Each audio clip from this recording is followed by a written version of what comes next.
Seorang operator kilang yang bertindak mengugut untuk menyimbah asid dan membunuh ibu kandungnya berumur 72 tahun pada Isnin lalu dihukum penjara sebulan oleh Mahkamah Majlis Kuala Lumpur hari ini.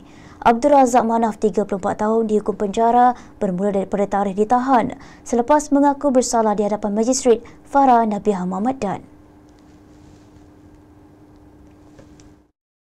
Bernama melaporkan, Abdul Razak didakwa melakukan ugutan jenayah kepada ibunya dengan berkata, "Aku simbah asid dan bunuh kau."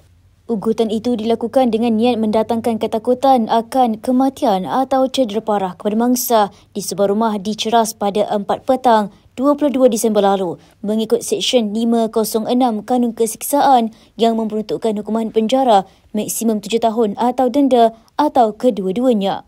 Berdasarkan fakta kes, semasa kejadian berlaku perselisihan faham antara tertuduh dan ibunya kerana mangsa meminta semula telefon bimbitnya yang diambil tertuduh.